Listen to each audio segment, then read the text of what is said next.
to the Solving the Climate Crisis, Key Accomplishments, Additional Opportunities, and the Need for Continued Action. Without objection, the chair is authorized to declare a recess of the committee at any time. Statements, documents, or motions must be submitted to the electronic repository to scccc.repository@mail.house.gov. And members or witnesses experiencing technical problems should inform the committee staff immediately.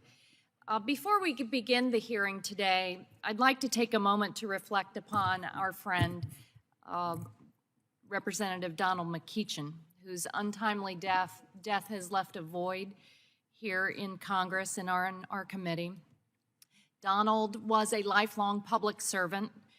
He served the people of Richmond for decades, and here in Congress, he changed the conversation on climate change in critical ways, bringing new voices into the policymaking process, listening to the needs of communities of color, tribes, low-income communities, and other vulnerable Americans.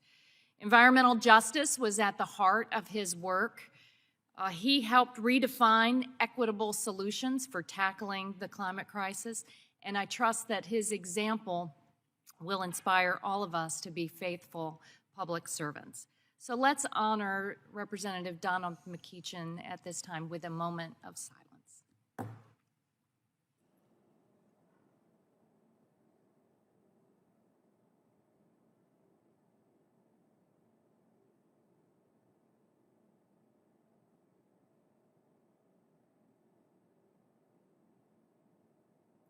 Amen.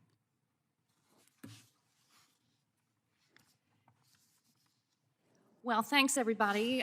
Today, we will examine the historic accomplishments of the 116th and 117th Congresses in tackling the climate crisis and investing in a clean energy economy and a healthy, resilient, and just America. I'll now recognize myself for a 5-minute opening statement. Well, here we are at the end of the 117th Congress, and we can take great pride in our historic accomplishments in spurring the clean energy economy and progress in solving the climate crisis. It is very important that we review our progress and then look ahead to further action. Speaker Nancy Pelosi created our Select Committee at the start of the 116th Congress in 2019 and directed us to develop the policies and innovations needed to tackle climate change. To a member, she appointed climate champions from the Democratic caucus that reflected the know-how and commitment to tackling this enormous task. And we were joined by Republican members interested in solutions. And we got right to work. We followed the science and we bridged coalitions. We channeled the energy of climate protests into meaningful policy. And we built a framework for action that charted a path to net zero. And we helped Congress turn hundreds of solutions into law. From the outset, we've been intensely focused on helping families and businesses across America create good-paying local jobs, slash energy bills, bolster domestic manufacturing, uplift disadvantaged communities, and position America to lead the world in the emerging clean energy economy. We are so proud of our progress.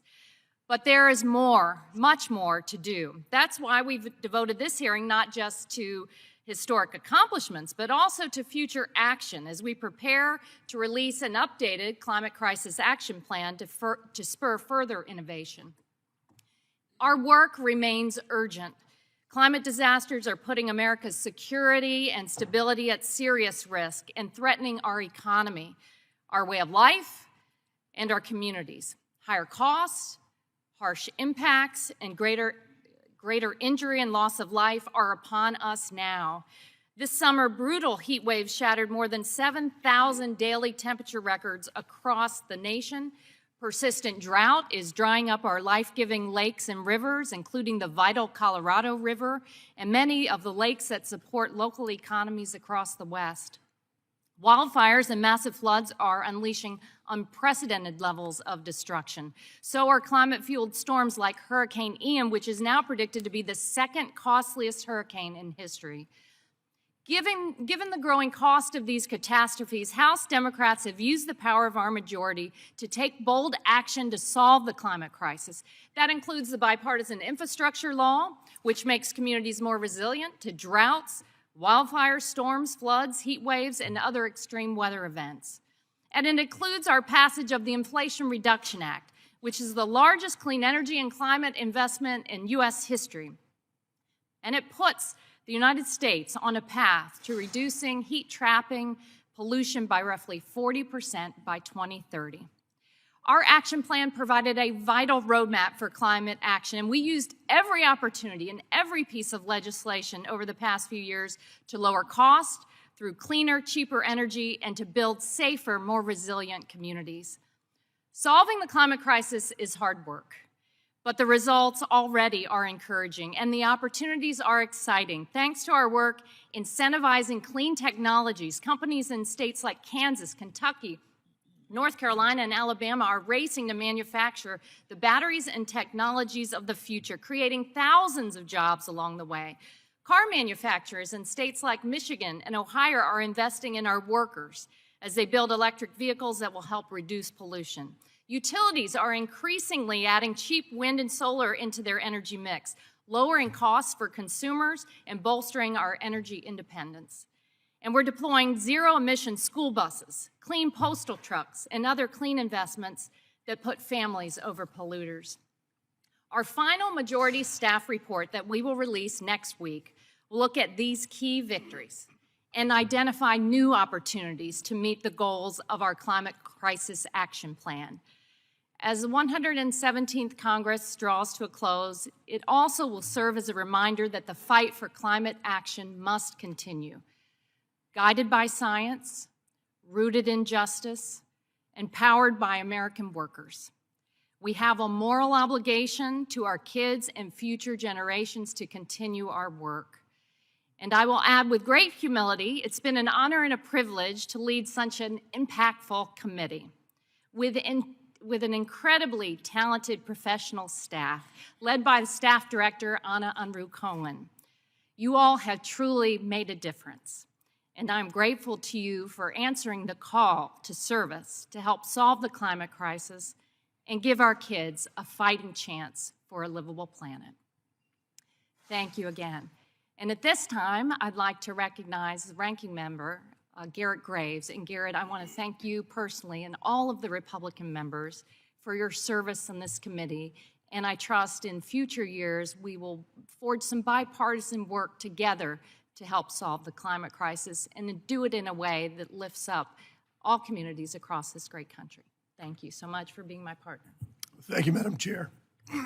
Thank you, Madam Chair. I appreciate the opportunity to join you today, and I have also enjoyed the opportunity to work with you over the past few years, and I share your sentiment that this relationship's not over and that we will continue to work on those issues and issue areas where we see eye to eye.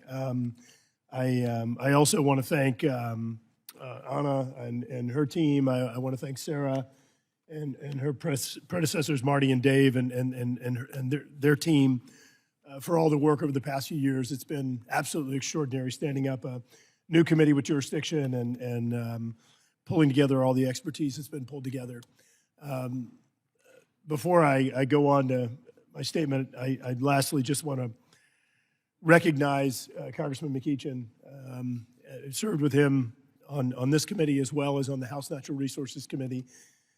And while Congressman McEachin and I candidly didn't always see eye to eye, had a lot of respect for him, for the deep faith that he clearly has, and for the advocacy and issues that he felt so strongly about. No question that it's a loss for this committee, it's a loss for this Congress, and certainly wishing the best for him and his family and his staff, and they're all in our prayers.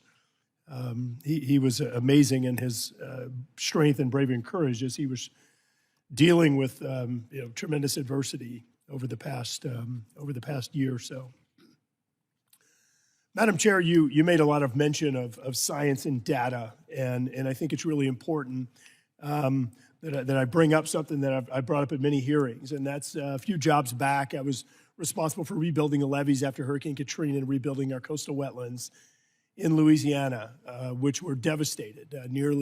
Some projections, nearly 200 square miles of coastal wetland loss as a result of the 2005 hurricanes that we had. And what we did a few years later is we put together a master plan. And it wasn't the first master plan, but importantly, it was the first resource-constrained master plan. And what I mean by that is that all the master plans before said that we could take the coast of Louisiana and we could sustain effectively the footprint of 2000, the footprint of 1960 or whatever year. The reality is that was impossible.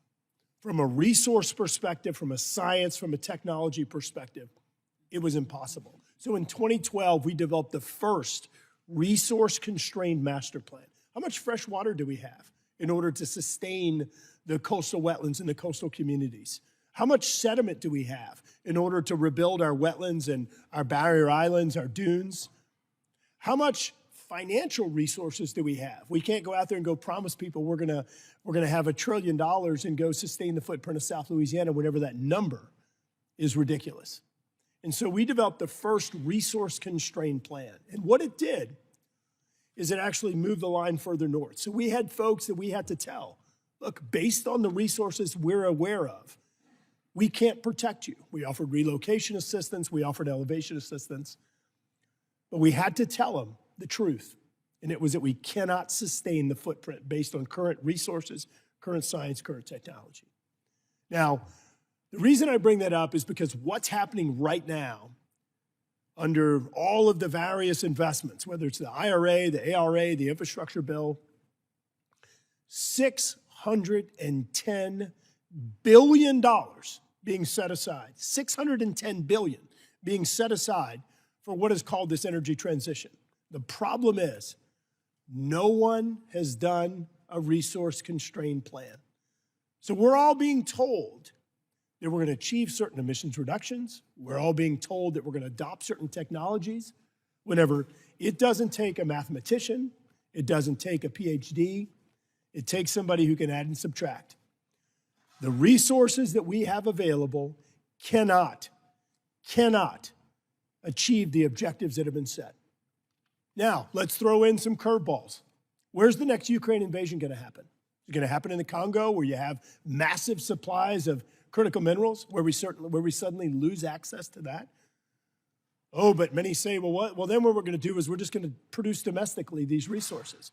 Our current regulatory environment can't facilitate the need or the demand for critical minerals that we have today, and are projected to be needed moving forward. Madam Chair, I think it's critical as we move forward. We recognize the fact that the United States has led the world in reducing emissions, that we build on the successes and learn from the failures, and that we ensure that all tools are on the table. As I told President Macron just last week, if we had simply replaced Russian gas with U.S. gas in Europe for 1 year, 218 million tons in emissions reduction.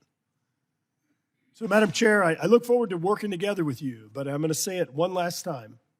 More science, more data are needed to inform these plans if we're going to realistically achieve targets. Otherwise, all we're doing is misleading the public, and they're going to continue down a path of unaffordability, of undermining energy security, and of record inflation. Yield back. Thank the ranking member. Without objection, members who wish to enter opening statements into the record have 5 business days to do so. And now I'd like to welcome our witnesses. We have a fantastic panel of witnesses today. First, Alice Hill is the David M. Rubenstein Senior Fellow for Energy and the Environment at the Council on Foreign Relations. Her work at CFR focuses on the risks, consequences, and responses associated with climate change. Judge Hill previously served as Special Assistant to President Barack Obama on the National Security Council staff, where she led the development of national policy to build resilience to catastrophic events, including climate change and biological threats. Greg Whetstone is the President and CEO of the American Council on Renewable Energy, ACORE. It's a national nonprofit organization that unites finance, policy, and technology to accelerate the transition to a renewable energy economy. And now I'd like to recognize Congressman Crenshaw to introduce Dr. Foss. Dan, you're introducing.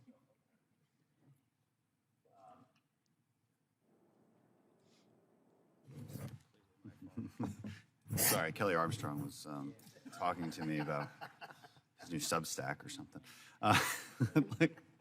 Thank you to all our witnesses for being here. I would like to personally introduce our witness, Dr. Michelle Michaud-Foss. Dr. Michaud-Foss is a fellow at the Baker's Energy Institute in my district at Rice University. She has spent 40 years in the energy industry developing and directing research on energy, value chain economics, and commercial frameworks to support worldwide investment. She is an expert by any definition, and we are very lucky to have her here today. Thank you, Dr. Foss, for joining us. Good to see you again.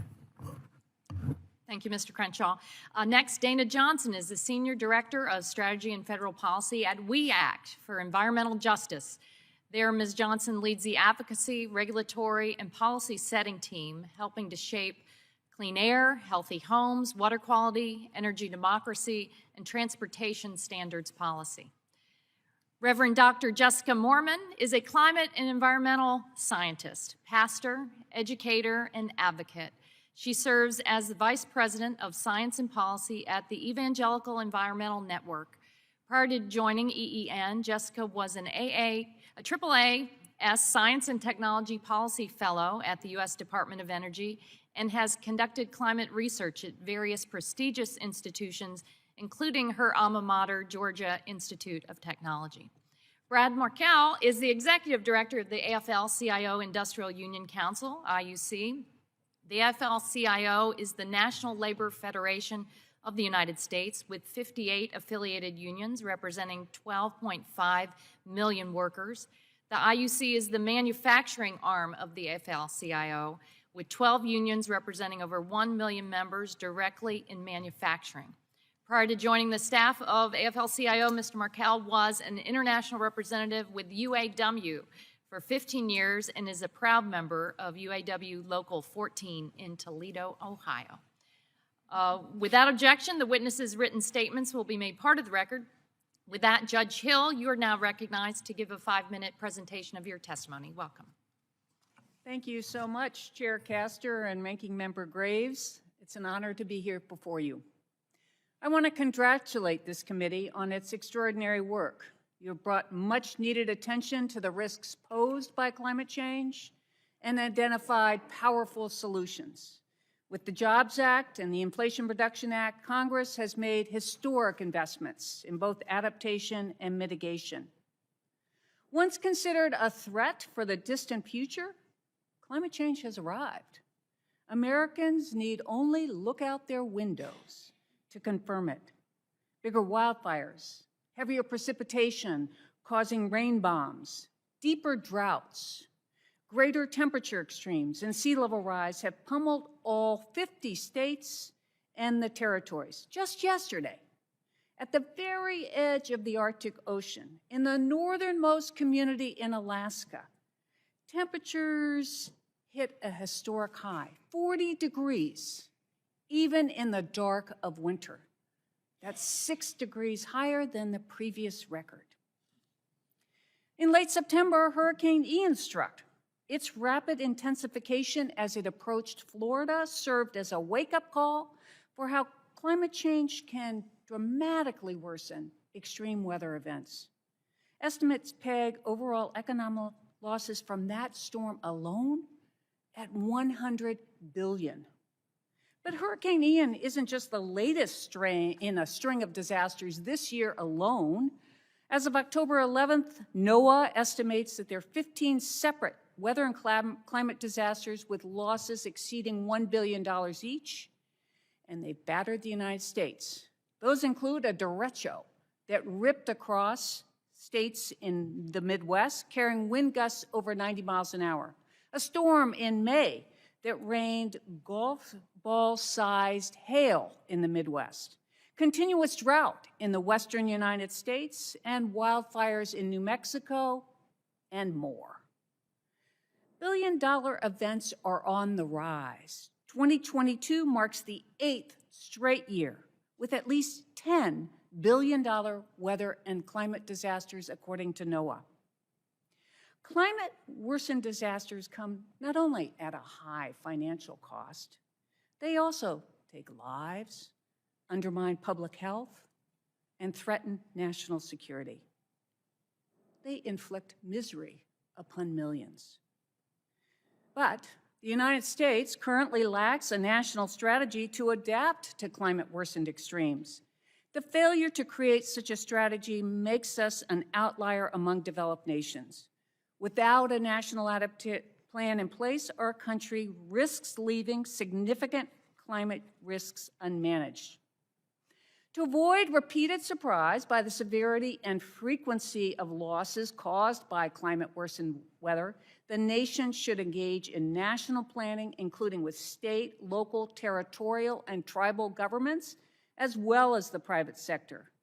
Core elements of any such plan and planning process should include an emphasis on environmental justice, a mechanism to prioritize federal adaptation investments to make sure that the country is spending its limited resources effectively, promotion of cross-border regional and multi-hazard planning, because climate change honors none of the borders that we have so carefully crafted in the last centuries.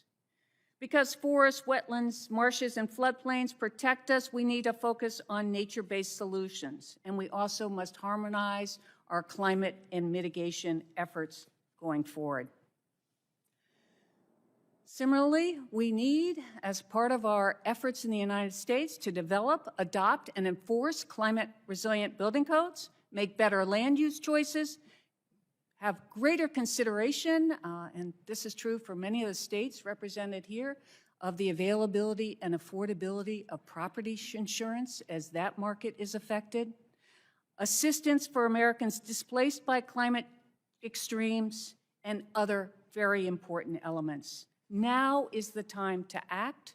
We can no longer afford to wait to see what happens. It's up to each of us to move forward. We can't rest on our laurels. There's no time for climate action to slacken. Instead, we must quicken. Thank you so much. Thank you, Judge Hill. Next, Mr. Whetstone, you are recognized for 5 minutes to present your testimony. Welcome. Thank you, Chair Castor. Try that again. Thank you, Chair Castor, Ranking Member Graves, and distinguished members of the Select Committee for the opportunity to testify. My name is Greg Whetstone. I'm President and CEO of the American Council on Renewable Energy.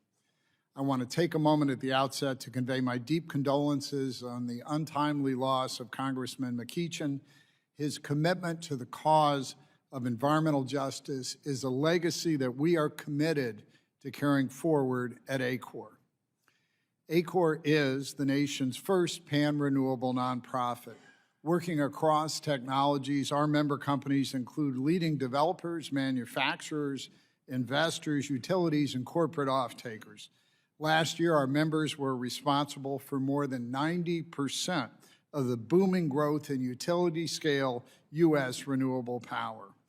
We're all about our mission at ACORN, and that is to unite finance, policy, and technology to accelerate the transition to a renewable energy economy.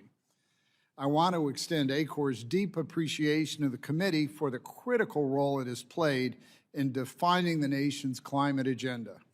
In particular, the Select Committee's majority staff report, Solving the Climate Crisis, has provided a roadmap for this Congress.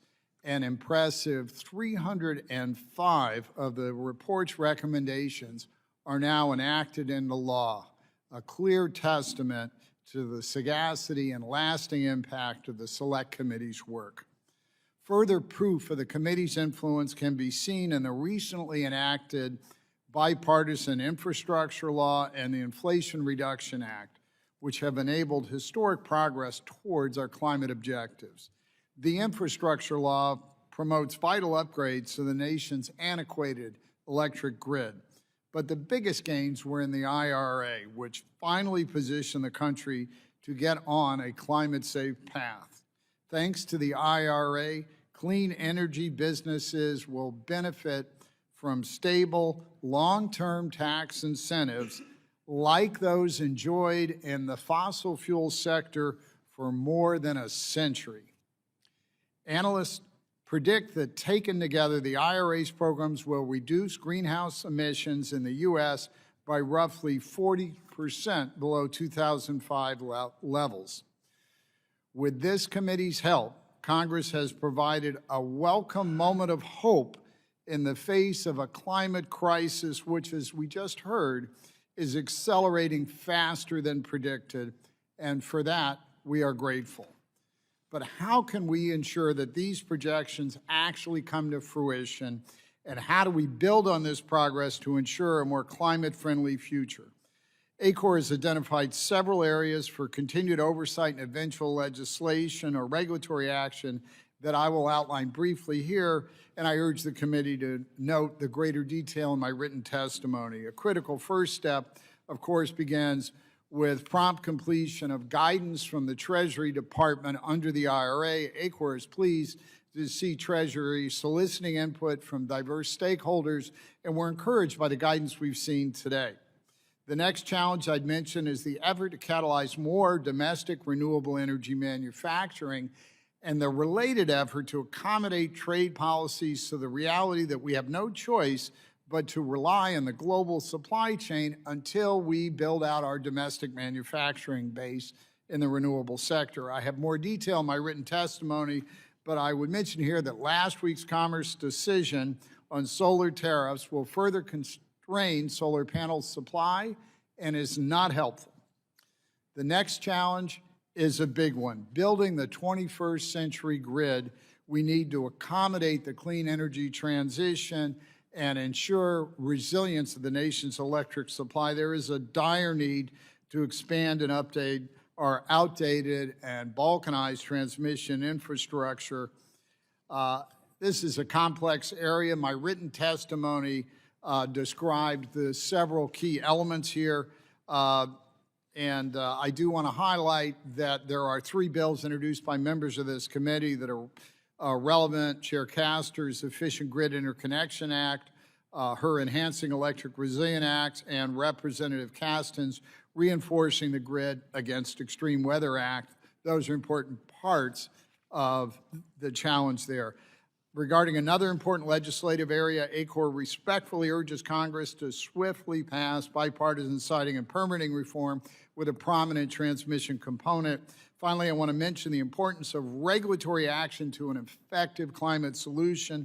Achieving the emission reduction targets necessary to meet the climate challenge will eventually require steps beyond the IRA's programs. It's my strong belief we will ultimately need regulatory action on climate, and the Clean Air Act provides ample authority in a manner fully consistent with the Supreme Court's recent decision in West Virginia v. EPA. That concludes my oral summary. We face daunting challenges, but prospects for a successful clean energy transition have dramatically improved as a result of your important work. You've given us hope, and for that, we are immensely grateful. I look forward to your questions. Thank you very much. Next, Dr. Foss, you are recognized for 5 minutes. Good afternoon. Good afternoon. Thank you, Chair Castor, Ranking Member Graves, Congress members of the committee, and a special thanks to Congressman Crenshaw for the very nice introduction. I appreciate that.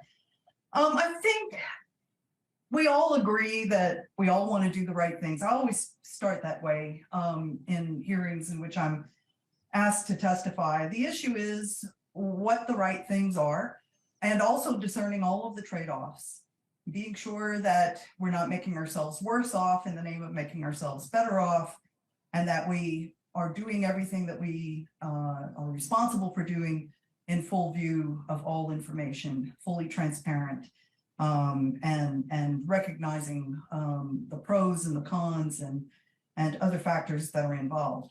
I'm not sure that we're there yet on that front. So just a few ideas of concerns that we have, that I have for you all to consider as you go forward. One is the existing arrangement of providing energy, mainly via fossil fuels, for what we all like to think of as the energy, food, water nexus.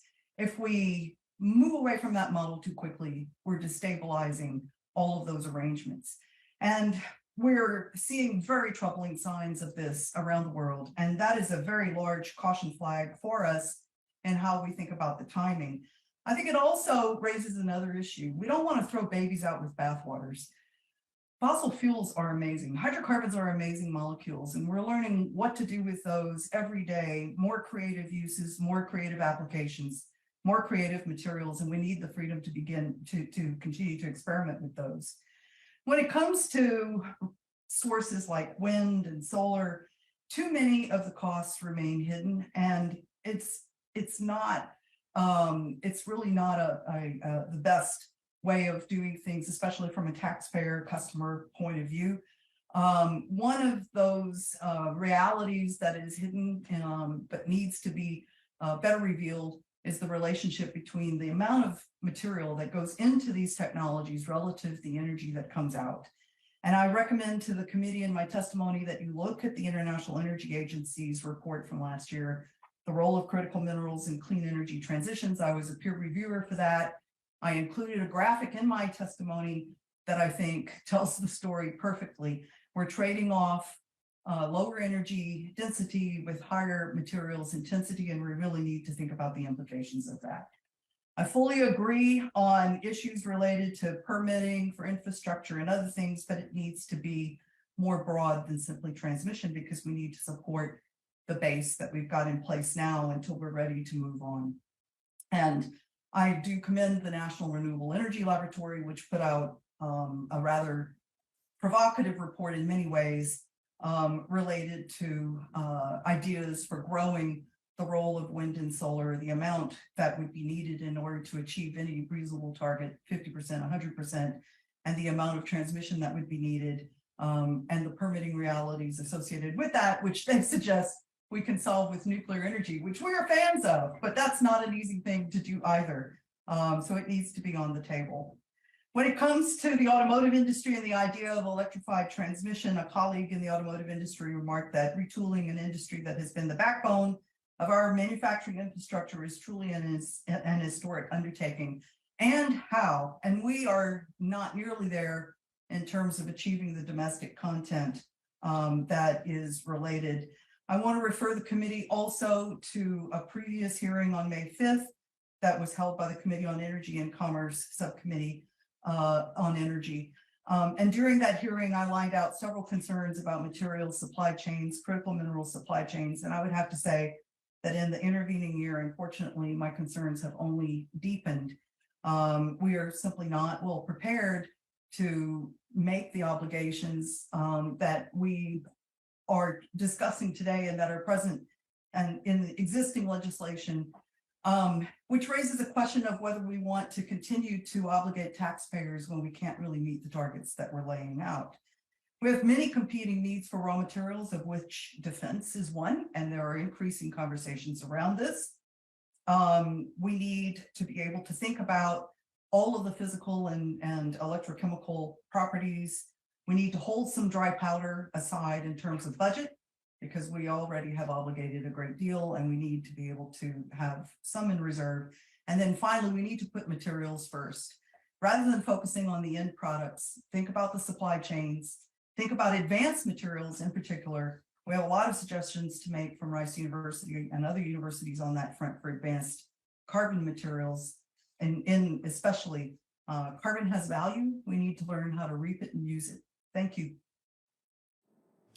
Thank you, Dr. Foss. Next, Ms. Johnson, you're recognized for 5 minutes. Welcome.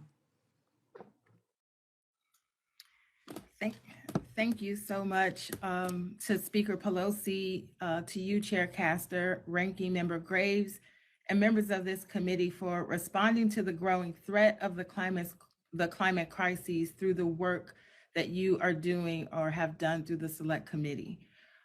I want also to acknowledge the late Congressman A. Donald McEachin. He was a wise and compassionate legislator who cared about the least of these and the climate. We thank him for his leadership of the Environmental Justice for All Act and for standing with communities in pursuit of equitable and just permitting reforms. When I think about the accomplishments of this committee, I am honored that We Act was among the EJ groups asked to participate in solutions-oriented conversations prior to producing the Climate Crisis Action Plan. Considering those most impacted by climate change in your work was important. Thank you. We believe then, as we do now, that this is our time to address climate change and environmental justice. The Climate Crisis Action Plan and your work to operationalize it with policies as well as with funding has been impressive. Thank you. Please know that the people living frontline and fence line to climate and environmental hardships want to see you take action to fix the problems with the deployment of clean energy. But they will ask you to filter your work through the following questions. Are you creating an environment for producing or using energy that will harm communities, perpetuate racially disproportionate climate burdens, and prolong the climate crises? Unfortunately, for us, there are fossil fuel investments in the infrastructure bill and IRA that make it difficult to say no to these important questions. We can also apply this screen to the important work that you are doing to expand our transmission system to increase renewable energy deployment. Energy democracy and a just transition framework are crucial to ensuring an equitable energy transition that centers justice. This won't happen if communities are not at the table, are undermined by conflicts of interest and vapid review processes, or without appropriate legal recourse. So I'd like to share with you some considerations as you weigh options in the remainder of this congressional session, as well as in the future.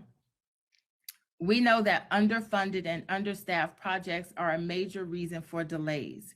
You did the amazing work of ensuring that nearly $1 billion of permitting process funding was included in the IRA. We now have fully funded projects, resources for staff, and investments for modernizing systems and processes. Let's bring them to fruition.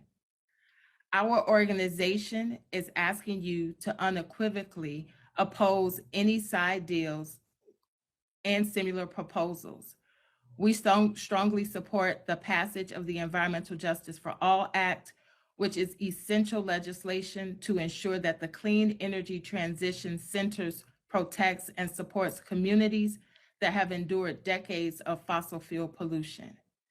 And finally, our organization is a part of a cohort of groups that are working on a set of transmission principles that we believe support clean energy deployment in an equitable way. Broadly, these principles are calling for FERC to promulgate a rule that requires all FERC jurisdictional electric transmission planning processes, provide proactive outreach to and offer meaningful opportunities for affected communities who will be impacted by the proposed line to weigh in on options or solutions and to help guide the planning process.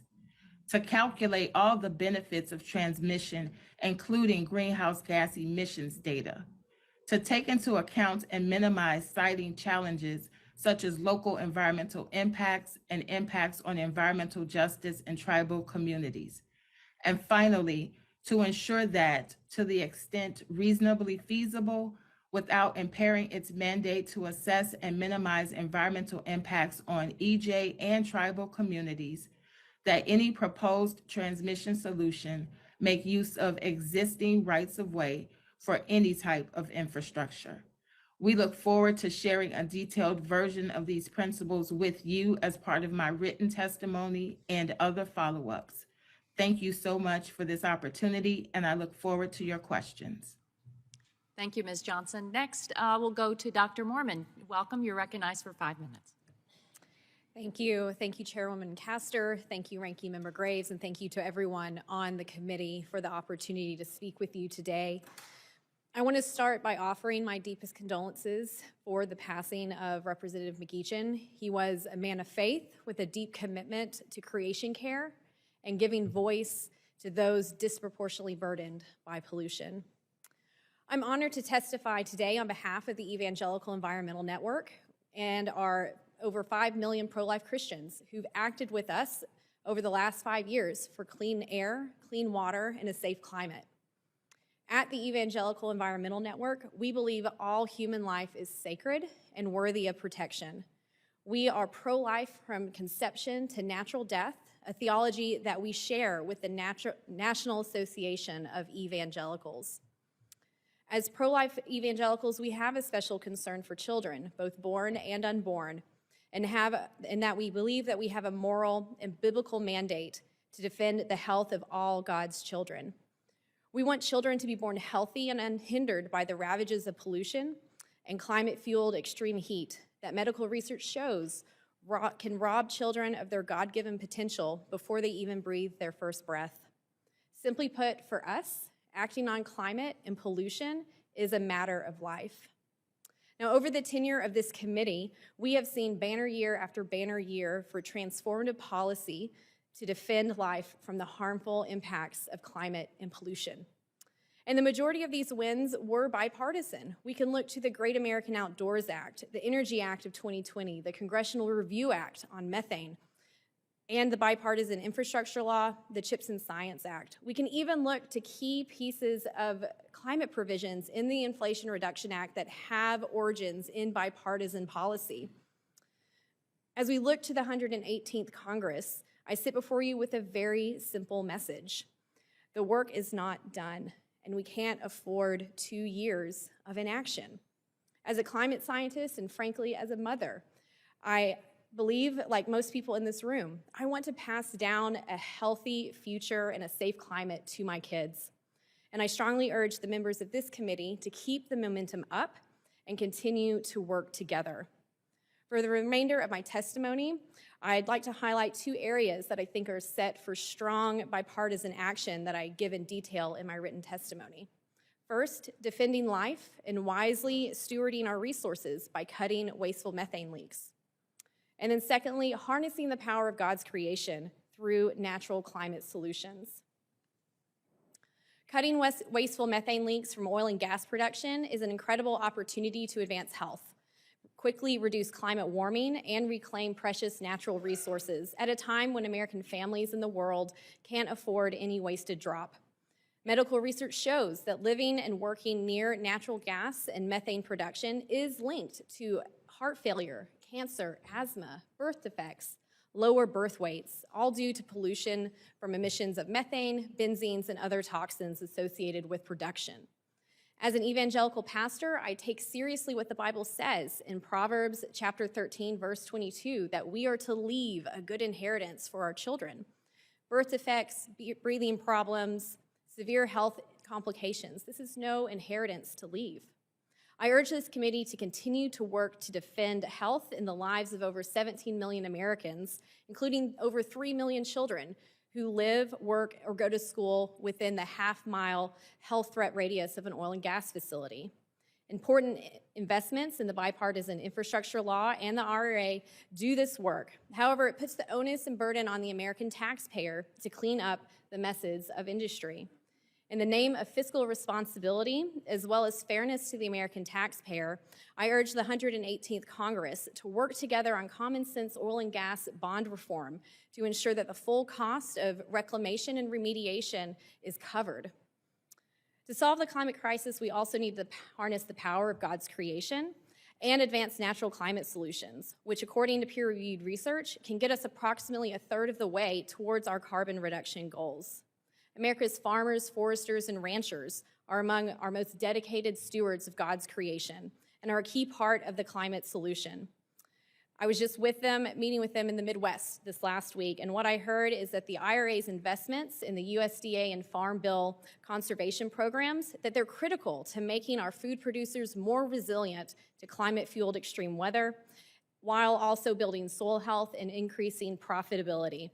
They asked that I share that we not cut these provisions in the reauthorization of the Farm Bill because they want to put in place climate-smart agriculture provisions. They simply don't have all the financial support that they need to do that. And so with that, I want to thank the committee for your work. Again, there is much more to be done, and I urge you to continue to work together because our children's health and future depends on it. Thank you, Dr. Mormon. Next, Brad Markel, thank you for being here. You are recognized for 5 minutes. Thank you, Chair Castor and Ranking Member Graves, for the opportunity to testify before the committee on behalf of the 12.5 million working people in 58 unions in the AFL-CIO. The climate crisis affects working Americans in nearly every aspect of their lives, and how we respond will shape our lives for the foreseeable future. For many workers, how these changes affect their employment prospects are top of mind.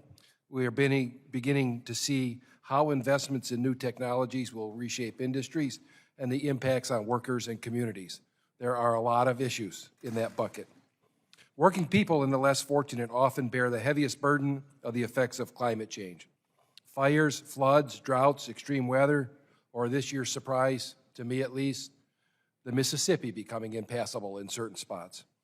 The effects on families and communities are so massive that in many cases, only government has the scale to address resilience and adaptation, and the public rightly expects government to act. The next Congress should take up that work. I'm going to touch on some recent policy changes that are good for the United States. It's hard to imagine a prosperous America that is not a leader in clean energy technologies across the board. Taken together, the bill, CHIPS, and IRA leverage the U.S. advantage in basic research, fund demonstration and deployment of cutting-edge technologies, and incentivize private investments in clean energy and manufacturing.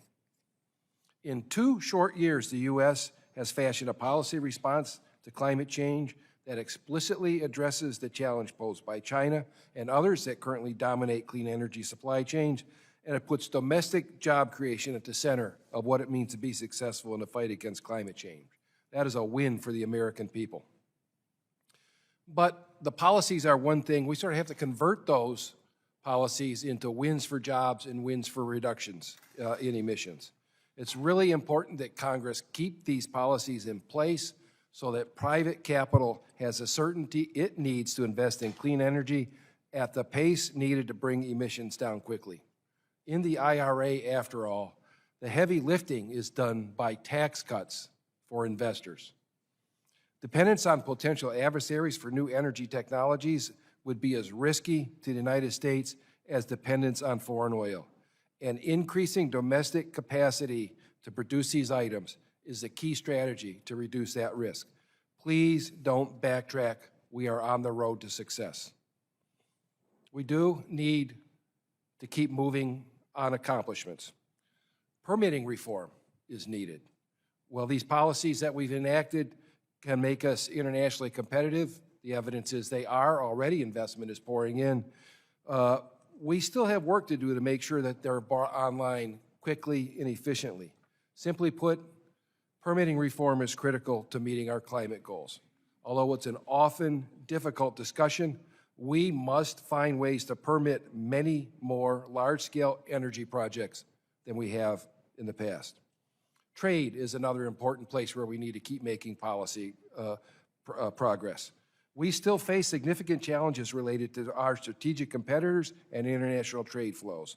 There is a lot to be discussed here. Maybe we'll get to it, but perhaps the solar industry best represents the industries we face, the issues we face. The global solar industry is hooked on imports from China, but Chinese practices violate our trade laws, and they violate the Uyghur Forced Labor Protection Act. We cannot blink in this situation. Clear and consistent enforcement of our trade laws, including tariffs where appropriate, is needed to create the conditions for a domestic solar manufacturing industry, from the polysilicon on up. Photovoltaics are poised to become an iconic 21st century industry, and success in the clean energy economy requires that we establish a healthy domestic solar manufacturing industry. To conclude, it's really important to the labor movement that we realize this opportunity, not just to work on climate, but to solve other goals that we have in our economy and our society. It's a profound opportunity to improve fairness and equity, to reverse inequality, to invest in communities that have been lacking job creating investment for decades, or to invest where fossil fuels will no longer be produced or used. Clean energy investments can more easily be steered to communities of color, creating opportunities with the intent to alleviate the racial disparities in economic opportunities that have plagued our nation. The climate crisis calls for an urgent response, and this is an opportunity to create a cleaner, more prosperous nation. That's what is before us if we're able to seize it. I want to thank the committee for its work toward that goal and for the opportunity to speak to you today. Well, thank you all very much. And many of you and your organizations have been with us from the beginning as we put out our requests for information, crafted the policies of the Climate Crisis Action Plan, hammered them out into legislation, often bipartisan legislation, for your partnership in working alongside with us. I thank you all very much. So now we'll go to member questions, and I'm going to recognize Representative Brownlee first for 5 minutes. Thank you, Madam Chair. And since this is our last hearing, sadly, I really wanted to thank you, Madam Chair, for your leadership. And your success is, I think, quite clear. Certainly in the 116th Congress, the culmination of a comprehensive report on the climate crisis in the 116th, which I think in essence became the Biden administration's climate policy, and then certainly, as everyone has said today in the hearing, in the 117th Congress, the passing of the Bipartisan Infrastructure Bill, the Inflation Reduction Act, and certainly the CHIPS and Science Bill, all are so critically important to our mission here. And I know it took many, many, many people and much effort to move these bills forward, but you were always at the front of that negotiation, and I just really do appreciate your leadership. And I'm sad, it's been an honor to really serve on this committee, and I'm sad to see it end, but I really recognize your hard work. My first question is to Dr. Moorman, and thank you for your testimony. And I was most interested in, at the end of your written testimony, you talked about and supported the need for the Growing Carbon Solution Act, which is a voluntary carbon trading market to incentivize our farmers, American farmers, to invest in climate-friendly conservation policies. So, and you said that farmers are clamoring for this. And so, if you could talk about that just a little bit more. It's voluntary. Is a voluntary program going to work? Is that what farmers want, is voluntary, or would they rather see something that is more concrete than voluntary, that, takes place really across the country and through kind of all segments of agriculture? I will tell you that the feedback that we got from the farmers who we met with just last week is they do appreciate voluntary programs. Dr. Moorman, can you speak directly into the microphone? Yes. That would be helpful. How's that? They do appreciate voluntary programs, but what they're very excited about is the opportunity with the Growing Climate Solutions Act is to get a fair price for sequestering carbon, enriching their soils. And right now, without a verification system, just like we have a verification of USDA organic, USDA certified beef, there's not something like that for the carbon markets, and so it's the Wild West, and they're at risk of not getting a fair price for the good work that they're doing because there's just such a wide range of, there's no standard. And that's what they're really looking for, that standardization, that certainty, that verification. And this is especially important for small and medium-sized farmers who just don't have the resources that the big companies have to negotiate all of those contracts with private companies. And so the USDA plays a really important role of acting as that verifier and certifier. And again, I want to note that this is an act that has strong bipartisan support. It passed in the Senate, and we're poised where we could pass it here in the House by the end of the year. Thank you very much. You also talked about not enough resources for conservation programs.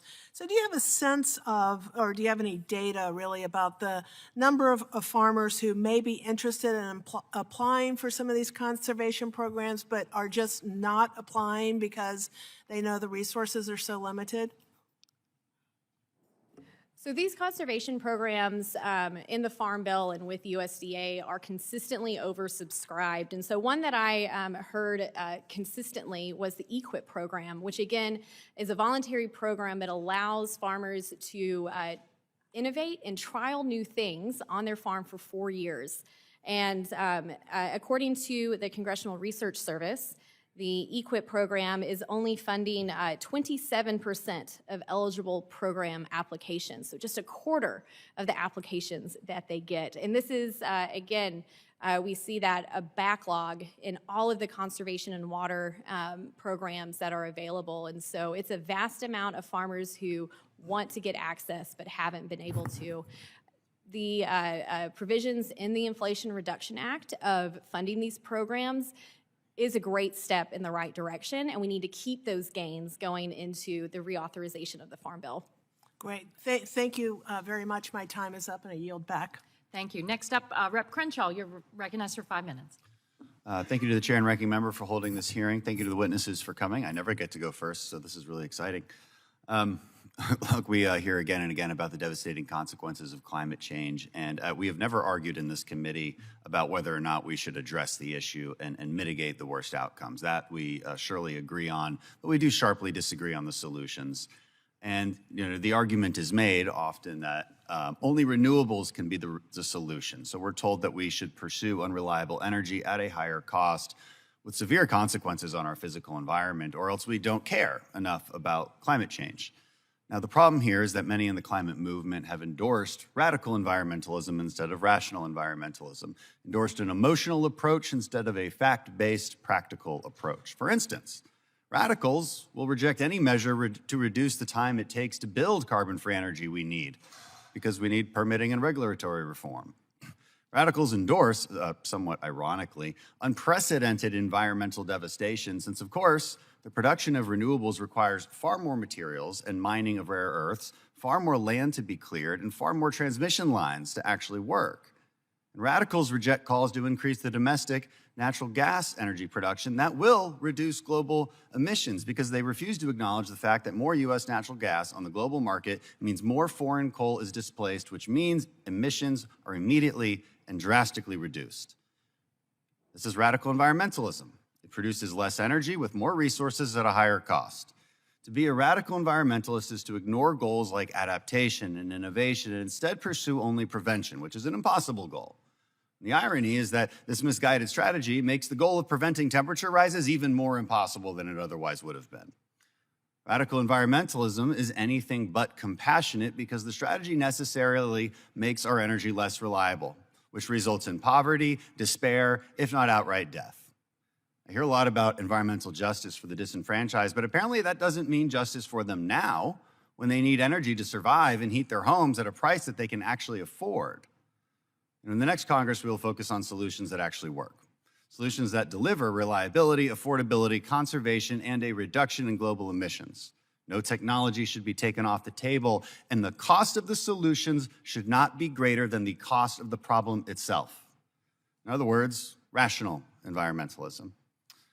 With that, I'll direct my questions to Dr. Foss. Appreciate you being here. Again, good to see you. Should the tax credits in the Inflation Reduction Act be amended to require a certain threshold of reliability? Do you think that's something we should pursue? Wow, what an idea. As you well know, Congressman, following our freeze in February 2021 in Texas, where we have an abundance of wind installed capacity and a fair amount of solar now, one of the ideas was to fix a problem that has been around, and it goes directly to your question. The thought is to have the providers of wind and solar energy also execute firm contracts for backup power, so that they're properly presenting to the market and to the customer the full cost associated with the use of that energy. And I think that actually there are probably ways of implementing this in a broader way, whether your idea or something like it, but it's of deep concern to everyone as we look at how these resources interact with grids and the challenges in managing them. And what we don't want to do is create money pits around those challenges. We don't want to be constantly spending and trying to solve problems to mitigate all of the consequences of the use of these Right, resources. and related to that, something we've talked about in the past is energy density, right? This is it's an important concept when you're talking about what reliability and energy grids and whatnot. Should that also play a role in determining what energy sources get to produce on federal land? I mean, the reason I bring it up is because according to President Biden's 2050 emission goals, and according to a Princeton study, you'd have to take the equivalent of Arkansas, Iowa, Kansas, Missouri, Nebraska, and Oklahoma to generate the wind power to contribute to that. I mean, it just seems impossible. And so when we talk about federal land, should energy density also play a part? Well, I don't know about that. I'd have to think about that as to how it would apply to the federal lands point of view, but it might be part of certification. It might be something that should be implemented as a standard. I certainly think that people should be better educated so they know what we're doing and what the trade-offs are. It's fundamentally the resources it takes to produce a unit of energy. I mean, that's what we're talking about, and that has to be part of the equation. Thank you, and I yield back. Thank you. Next up, Rep. Bonamici, you're recognized for 5 Thank you. minutes. Thank you so much, Chair Castor. And I just want to thank you, as well as our witnesses and the ranking member for the hearing today. But I want to thank you, Madam Chair, and also the Select Committee staff for your great work and tremendous leadership over the last 4 years. It really has been an honor to serve on this committee, and I want to join my colleagues as well in conveying our deep sorrow for the loss of our colleague and friend, Congressman Don McEachin, who was a tireless advocate and as we know, a nationally recognized leader for environmental justice. I represent a district in Oregon, and I was quite moved that in my home state of Oregon, our governor called for the flags to be flown at half-staff in Oregon to remember Representative McEachin. I urge all of us to work every day to honor his memory. We've made meaningful progress in tackling the climate crisis, and I welcome the opportunity to continue working with my colleagues next Congress, although I have to say I'm disappointed that this committee, as we know it, will not continue because I'm proud of the work that we've done with your leadership, Madam Chair. So throughout my work on the Select Committee, as well as on my work on the Committee on Science, Space, and Technology, I found it important to emphasize science-based decision-making, which is not radical. It's science-based, and to improve science communication across all pillars of our policy. We know that quality science communication can increase the understanding of how the natural world works. It improves our capacity to make informed decisions here in Congress. And it also helps our constituents and the general public understand the policies and the investments we make and why we make them.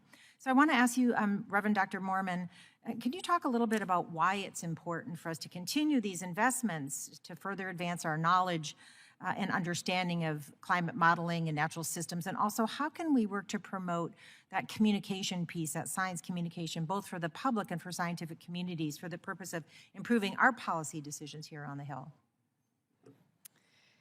Thank you, Congresswoman. And yeah, I just want to iterate that it is really important to continue R&D investment, basic science, research investments for our incredible scientists here in the U.S. We know a lot. We know a lot that we can act on, but as Ranking Member Graves points out, there's still more that we have to discover to be able to put into place climate solutions quickly and efficiently. And so we do need more investments in science, technology, our national labs, our incredible research universities. I'm pleased to say that I got to work for 15 years with them and as part of the Department of Energy as well, and seeing those incredible investments up front. I think the best thing we can do, though, to honor those past investments is also to take what this body of research that we've invested in and begin to put those recommendations into action. Absolutely. Thank you so much. And I want to ask a question to Ms. Hill. Thank you for your testimony. Ocean and coastal ecosystems are often overlooked and undervalued. I co-chair the House Oceans Caucus. And I know that they're a tremendous resource, our natural climate solutions, and this is something I know Dr. Mormon talked about as well. Restoring coastal wetlands, protecting blue carbon ecosystems, for example. These can be an essential tool for national, state, tribal governments to meet climate goals. And I've been focusing on the effects of climate change on the ocean and wetlands and calling attention to the benefits of blue carbon. Why is this important from both a domestic and international perspective? And in your work, how are these nature-based projects being used for adapting and mitigating effects? And why is it important for this international collaboration? I mean, the way I look at it, if the ocean covers most of the planet, and if the ocean's not healthy, the planet's not healthy. So how does that intersect with your work on the council? Well, thank you for the question, and thank you for your focus on oceans. Absolutely. Oceans are critical to human life, and they are critical for protein for over 1 billion people across the globe. Our fisheries are changing as a result of climate change. Coral reefs are dying, and fish are moving out of areas so that some nations are more harmed than others. This is an international issue. It creates security risks for the United States in that we will see unprecedented numbers of people on the move as a result of climate impacts. Heat, changes to our oceans, more extreme events. It also deeply affects the United States. We have 2 long coasts, and they are part of the economic engine of this country. And to have those coasts battered by more extreme storms, sea level rise, saltwater inundation, the loss of natural wetlands, we are making ourselves highly economically vulnerable, and then we will also see communities forced to leave and find new homes in new areas at great cost to themselves and to other Americans across the nation who need to support those moves. So Thank you, and I focusing see on my our time oceans has is expired. critical. Thank you for your response. I yield back. Thank you, Madam Chair. Next up, Mr. Palmer, you're recognized for 5 minutes. Thank you, Madam Chairman, and I'll associate myself with the comments about our friend, Mr. McEachin. He was a real gentleman and a serious legislator. He'll be missed, especially by his constituents. Ms. Hill, you talked about golf ball size hail, and that's an example of extreme weather. Would you consider 8-inch diameter hail an example of extreme weather? If you think golf ball that size is, an 8-inch would be a greater example, I would assume. Yeah.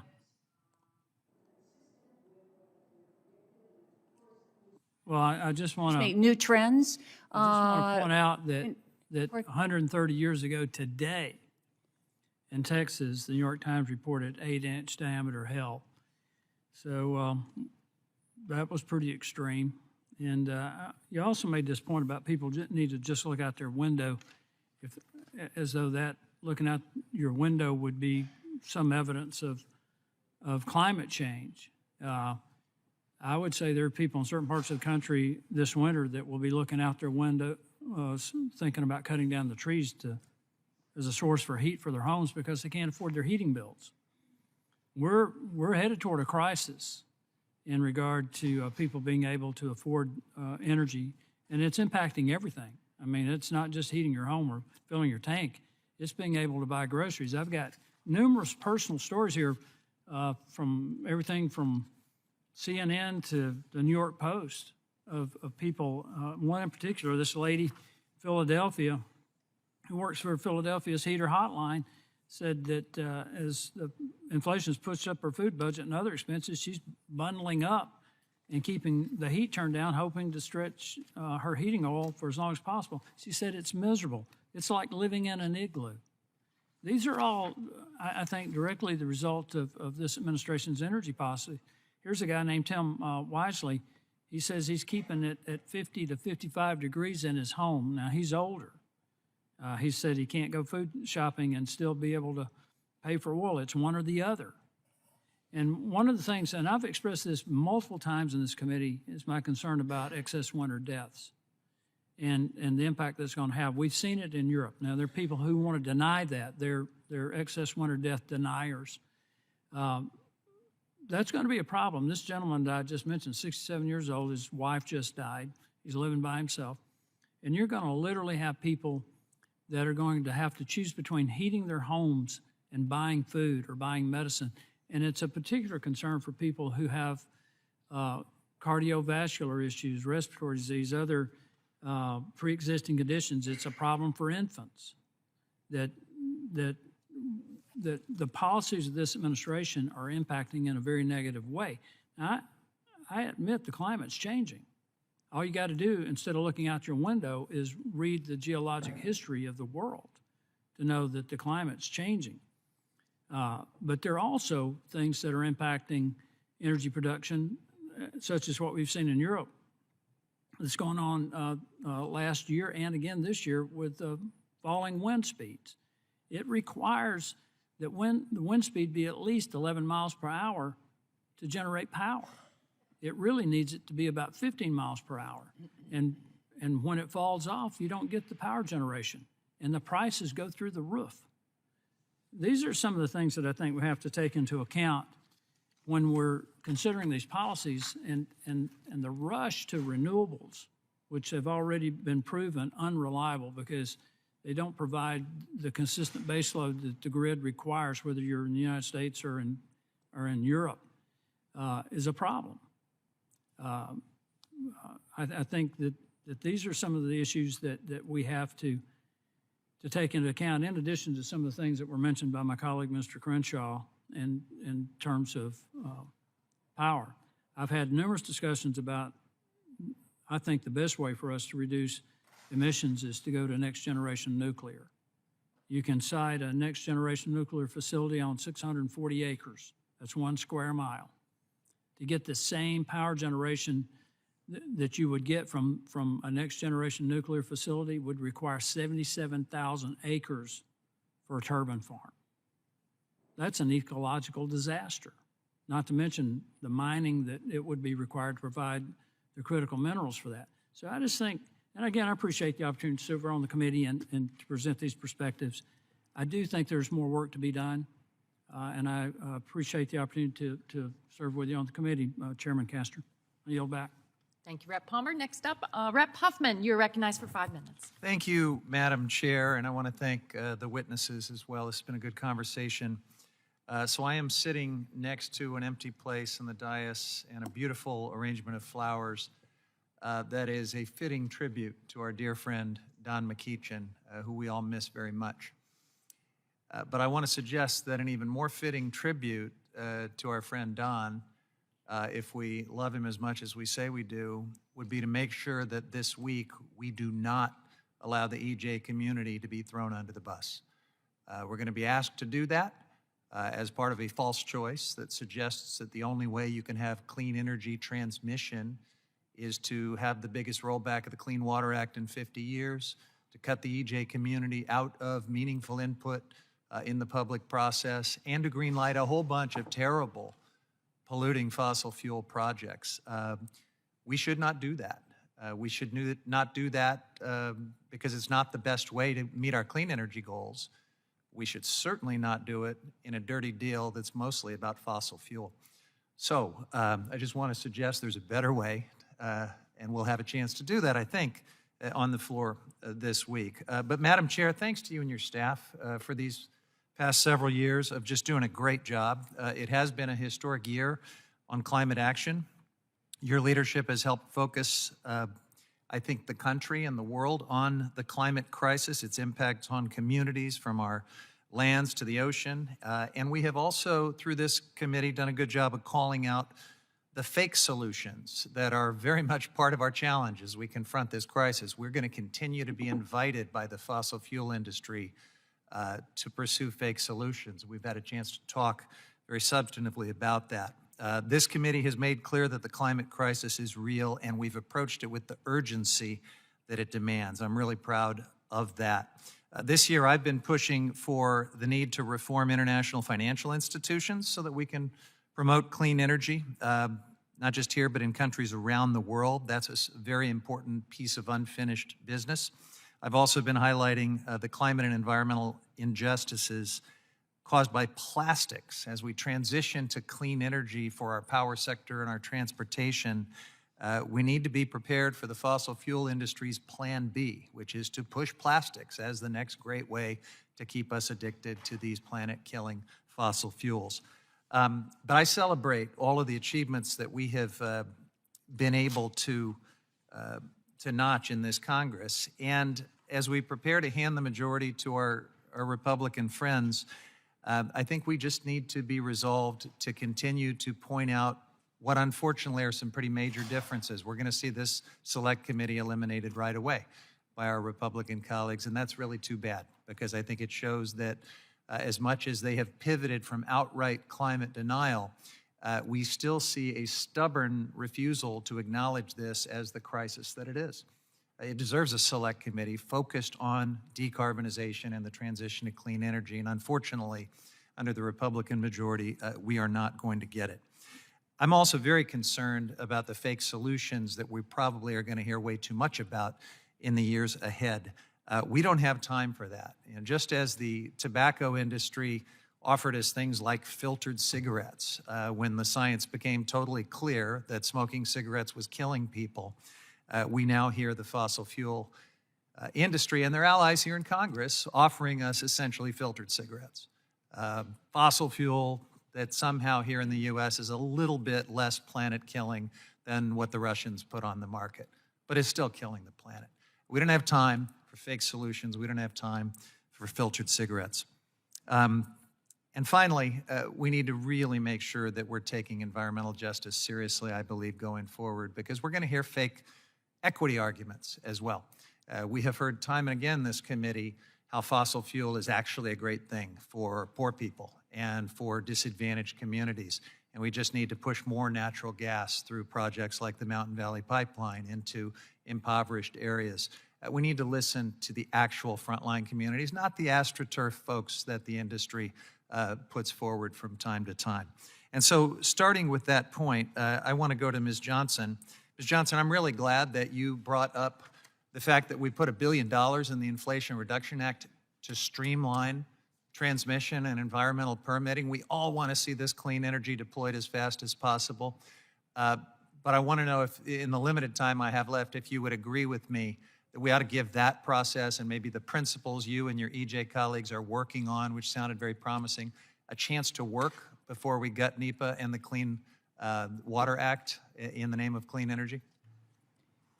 Yes, 100% agree with you. We just passed those investments, and as you said, we need to give them opportunity to come into fruition, to be implemented, while we also simultaneously work to make reforms and changes to our permitting process so that we are able to quickly deploy renewable energy. I believe that we can do this with a both-and strategy. Thank you. And my time has expired, but Madam Chair, I hope I can enter two things into the record. The first is an article in the publication from the Institute for Energy Economics and Financial Analysis entitled "Carbon Capture Remains a Risky Investment for Achieving Decarbonization." The second was an op-ed that appeared in August of this year in the New York Times from someone who spent his career in the carbon capture and storage industry and now calls it a scam. The title is "Every Dollar Spent on This Climate Technology is a Waste." Again, both very important to our consideration of fake climate solutions, which we don't have time for. Without objection. Mr. Armstrong, you're recognized for 5 minutes. Thank you, Madam Chair. I think it's important to reframe a little bit on today's hearing. I don't think the last 2 years have been filled with accomplishments. They've been filled with numerous self-inflicted crises that have made energy more expensive and supply chains more vulnerable. Since January of 2021, President Biden and his administration have canceled the Keystone XL pipeline, issued a moratorium on oil and gas leasing on public lands, pushed radical environmental justice policies that call for the elimination of fossil fuels and baseload power generation, withdrawn documents that provide clarity and streamline the regulatory process, disincentivize the use of natural gas appliances, push for billions in tax increases on domestic energy producers, and propose changes to make it next to impossible to upgrade existing pipeline infrastructure. And that's only a few of the actions taken by this administration that make it harder to domestically produce the energy and raw materials required for daily life. Despite spending trillions of dollars on Green New Deal programs, far too many Democrats refuse to answer the most fundamental questions about where we are going to obtain the components for their fundamental reworking of the American economy. The administration is pushing for 30 gigawatts of offshore wind to be deployed within the next 8 years. How are we going to source all of the raw materials for thousands of turbines without turning to our global adversaries? Democrats are pushing for economy-wide electrification through new standards and requirements. How are we going to handle the grid upgrades required for an unprecedented increase in electricity consumption? There's already a year-long supply chain backlog for essential components like transformers. The majority provided billions through the Inflation Reduction Act for new taxpayer-funded incentives for electrical vehicle purchases. Where are the components going to come from? Automakers have already raised issues with compliance because we don't have the necessary supply chains. And now, when attempting to develop supply chains after the fact, the Department of Energy announced it will provide $200 million to a company whose operations are based in China. Dr. Foss, in your testimony, you noted the important distinction between political timeframes and the reality of existing timeframes. This difference is something I've repeatedly mentioned because there's a substantial disconnect between the policies supported and the realities of the world. All parts of the value chain, from raw material development to infrastructure build-out, take a significant amount of time to develop. Many of the bills pushed by the majority are not sequenced correctly and would create a rush for materials that threaten our economic and national security. Can you expand on statements you've made supporting the pursuit of a materials-first approach to policymaking and the importance of first supporting high-integrity supply chains? Sure. I think, first of all, it's a recognition of what we're willing to do in the United States and how to change that to persuade people, alter our attitudes, or whatever the case may be. The reality is that the timeframes, the supply chain timeframes are political timeframes, because by the time we work through reviews, all of which are justified, there are legitimate concerns about large-scale projects. I get that. Everybody understands it. We try to work through all of those as fast as we can, and yet on average, it's a 16-year lead time before you actually are bringing material into the market. Globally, it's about the same.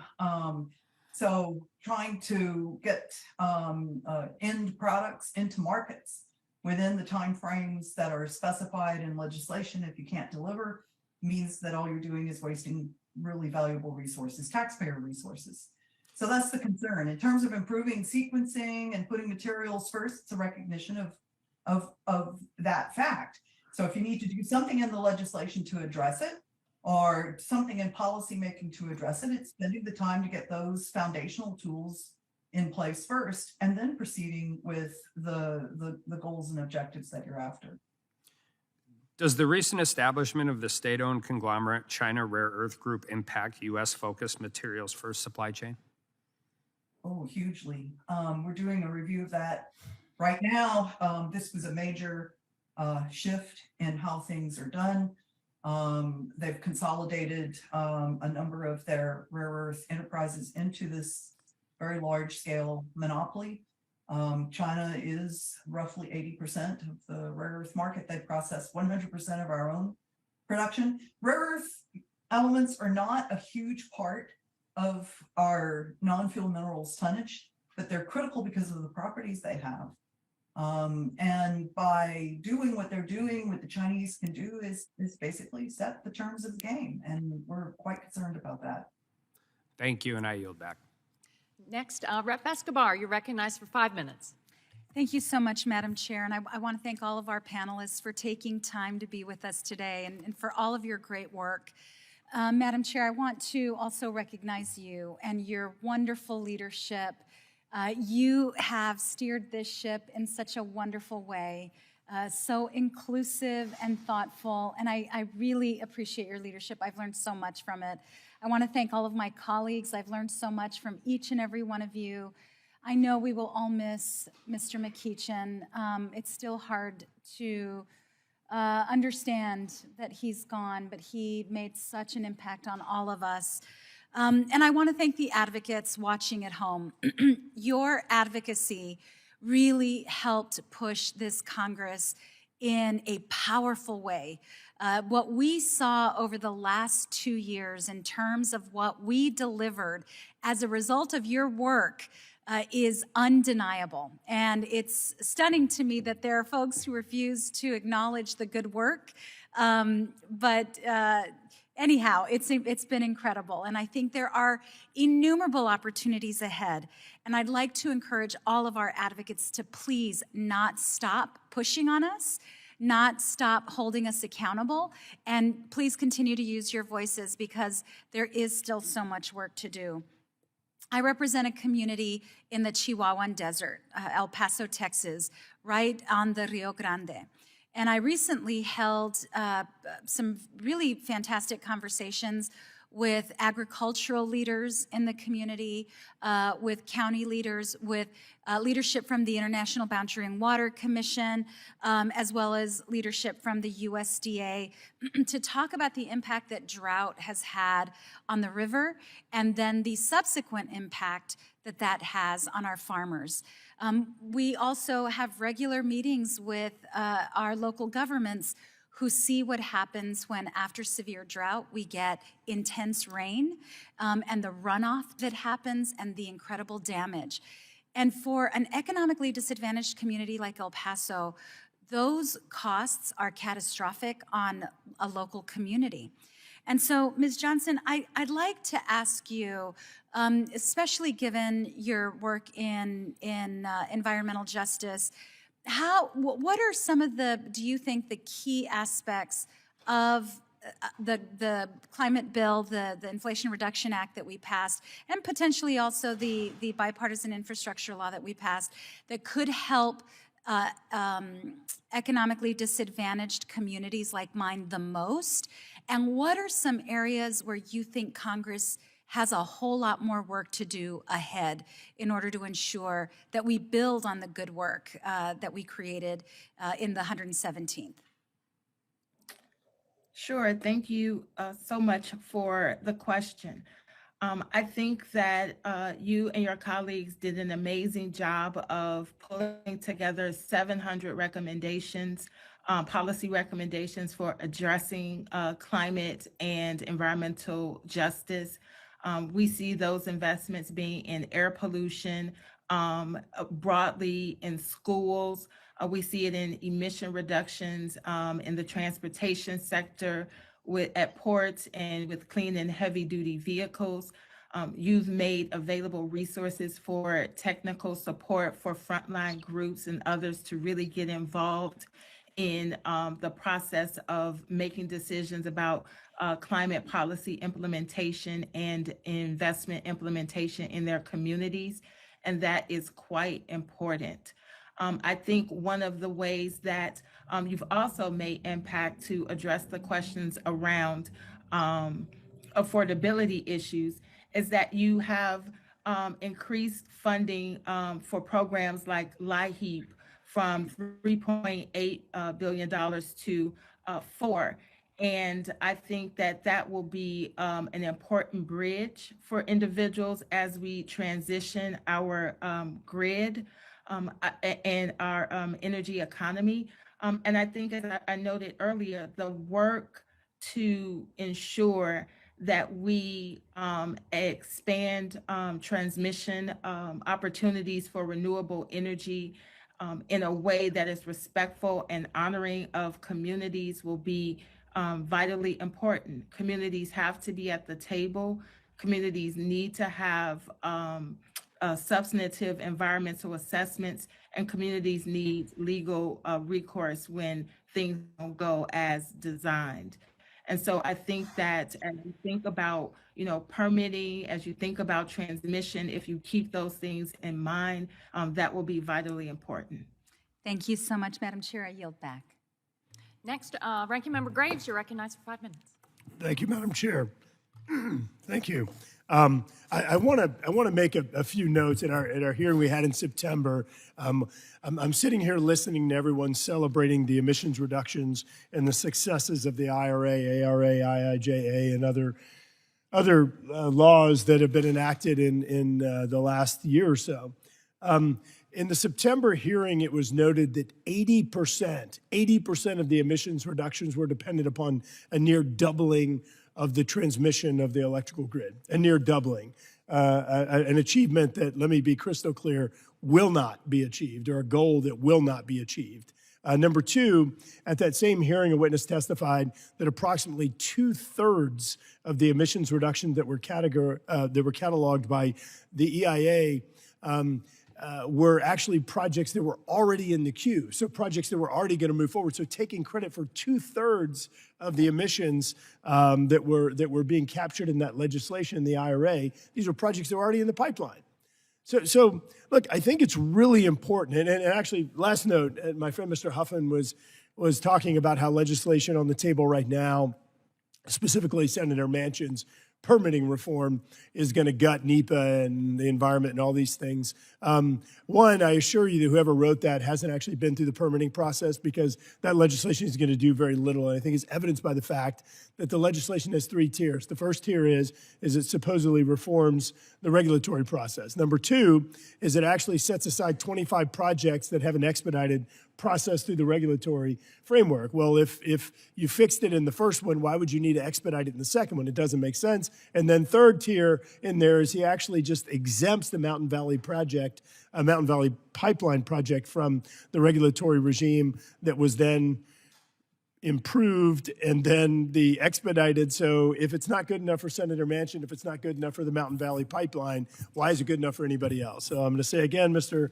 Huffman, that I assure you that folks who are truly looking for regulatory permitting reform will be back to the table, because this isn't going to solve any problems that are relevant. Doctor, I want to make note your maiden name, Michoud, which of course is the Louisiana name, and our former Senate President in Louisiana just sent me a text a little while ago. I understand you're cousins, as I suspected. But great to have you with us. Now, all of these strategies to push us in a direction of cleaner energy and renewable energy and lower emissions, they seem to be based on picking technological winners and losers, meaning taking options off the table. I made note earlier of a solution that was taken off the table under this law that would have saved 218 million tons of emissions, would have saved it, would have resulted in the reductions. Can you share perspective on your thoughts on how many of these laws are focusing on technology and even biasing technology to the point to where they wouldn't be remotely economic or affordable without the subsidies, how that plays out long-term as opposed to a strategy that would target emissions reduction? Okay, trying to give you short answers on this. First of all, let's correct the record. The word renewable is not the right word to describe wind or solar or batteries for that matter. The only way that we are able to use those technologies is with non-renewable materials. A lot of them, as I pointed out, it's the inverse relationship when it comes to energy density. So whether we're getting emissions reductions, to me, is an open question. All we're doing is shifting emissions around because the producers of the components we need aren't subject to the same protocols and the same standards and scrutiny that we are. And this is a fundamental dilemma in the conversation, the global conversation today. And I think even John Kerry has pointed this out, emissions matter no matter where they're produced. And if by accelerating the introduction of technology that creates emissions, especially because it's more materials intense, which by default means more emissions are created, are we really accomplishing what all of you hope to accomplish is very unclear. And one of the real dilemmas in all of this is by giving up the benefits of the fossil fuels we're pushing out of the picture, trading off that energy density, we're actually making ourselves worse off. This is a fair question. It's something that needs to be discussed. If we're And Dr. Foss, I apologize. I'm out of time, and we've got votes going on, so I want to cut it off. But I just want to, in closing, just make note that based on what you're saying, if renewable energy like wind and solar is truly renewable, then so is oil and gas. Pretty much. Because in most cases, you're extracting minerals. Yield back, Madam Chair. Rep. Caston, you're recognized for 5 minutes. Thank you so much, Madam Chair. Thank you to our witnesses. Thank you to the staff, for everybody. This has been just a remarkable 4 years of work, and I think history will look favorably on us. I also want to say something that has never been said in 4 years on this committee, but I want to close with it. I agree with the ranking member's opening remarks. And specifically when he said that we have to manage for a resource-constrained future. When we were in Sharm el-Sheikh, we had one of the many interesting conversations we had at the last COP, was that if you look at all of the money that the world needs to spend to adapt to a changing planet, whether it's the levees in Mr. Graves' district or investments in Egypt to make sure that the Nile still flows to the people who need it, and all the money we have to invest in mitigation to decarbonize the world, that exceeds all of the money in all of the governments in the world. Mr. Graves is right. We have to manage for a resource-constrained future, and those are horrible choices. The silver lining against that, and I want to come to you, Ms. Hill, with a question in a moment, is that the amount of money required is vastly less than the total amount of money in the world. The beauty of the Inflation Reduction Act was that we pulled private capital along. We didn't assume that you only do this with public dollars. And the way we're going to get there, it's somewhat easier for mitigation. You can make money by building a solar panel that displaces a more expensive energy source. It's a little harder with adaptation, but not impossible, but we can do it. And I think the challenge that we have politically is that politics always favors the haves, as Mr. McEachin always liked to remind us, right? It is, investments in labor productivity are good for consumers, good for the economy, and they're not always great for workers, right? As I think you know, Mr. Martell. Investments in energy productivity are always great for consumers and are not always great for energy producers. And what is as true in Iran as it is in Appalachia is when you subsidize the hell out of fossil fuel extraction, it's really hard to bring capital in to invest in clean energy. And so, and as you mentioned, I mentioned you, Ms. Hill, because you talked about property insurance markets. How do we make sure that we don't distort those capital markets to bring capital forward? How do we make sure that we're investing in the right things, the necessary things, the efficient things, the hard choices Mr. Graves talked about? And how do we make sure that we do that not as quickly as possible, but as quickly as the science demands? So any thoughts you have about how to make sure that as we move forward to embrace cleaner, cheaper, more affordable, more reliable energy, how do we make sure that we bring private markets along and don't hold them back? And if you have any thoughts, and if we have time, would welcome any other thoughts on committee. Well, thank you for the question. It's a key question because there's not enough money for any government to handle all of the economic costs that come with climate change impacts, the damage, as well as the transition. So we do need to identify ways for capital to be involved in this. I think that one way that could spur this is greater attention from the capital markets regarding the risks that are ahead. The SEC regulation would drive greater focus on that to make sure that it's appreciated, and that will provide opportunities for investment as we're understanding what's ahead. I also think we need to make data available as a public good so that the risks are understood.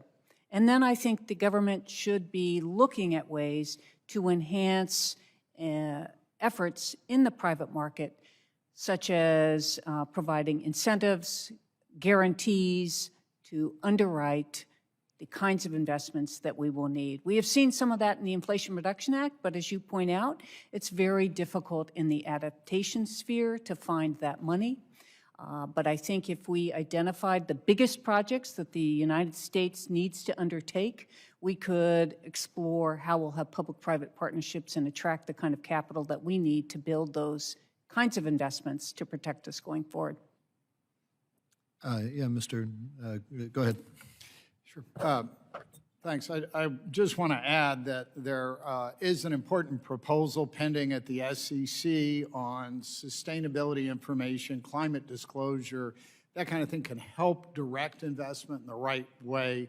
It is really important to keep in mind that the Inflation Reduction Act really is all about incentives, leveraging private capital. It is not a regulatory program, and it's really a testament to the cost effectiveness of renewable technologies that we can achieve so much progress toward our climate solutions without a regulatory program. And I think those incentives are going to get us off to a very good start.